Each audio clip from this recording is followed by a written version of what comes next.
युद्ध नव्हे बुद्ध हवे, चलो बुद्ध की ओर। नाशिक येथील श्री काळाराम मंदिर प्रवेश सत्याग्रह मंगल मैत्री दिनानिमित्ताने दिनांक 2 मार्च 2025 रोजी मंगळवारी सायंकाळी 4 वाजता हुतात्मा अनंत कान्हेरे मैदान नाशिक येथे होणाऱ्या बौद्ध धम्म परिषदेचे आमंत्रण महाराष्ट्र राज्याचे शालेय शिक्षण मंत्री दादाजी भुसे यांच्यासह इतर मंत्री महोदय, आमदार व विविध पक्षातील पदाधिकाऱ्यांना देण्यात आले।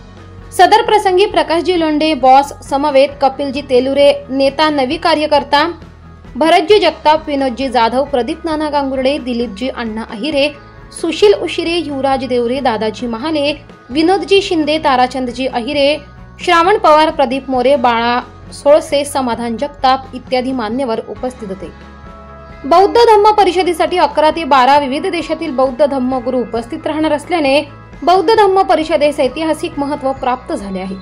सांस्कृतिक कार्यक्रम म्हणून महाराष्ट्राची लोकप्रिय धडाकेबाज महानायक साजनजी बेंद्रे, शिंतेशाही बाणा, लय बळ आलं माझ्या दुबळ्या पोराला, फेमस महागायिका मंजुषाताई शिंदे, मला तुझ्या रक्तमधला भीम पाहिजे, फेम महाराष्ट्राच्या महानायिका भाग्यश्रीताई इंगळे, गावामध्ये गाव आहे ते महू गाव व सारेगामा फेम धडाकेबाज गायक संतोषजी जोंधळे यांचा धम्मगीत गायनाचा कार्यक्रम सुद्धा आयोजित केला आहे। बौद्ध धम्म परिषद पक्ष संघटना विरहित असल्याने आपण सुद्धा पांढरा पोशाख परिधान करून सामील व्हावे असे विनम्र आवाहन करण्यात येत आहे। 24 लाईव्ह महाराष्ट्र न्यूज साठी मुक्ताराम बागुल, नांदगाव।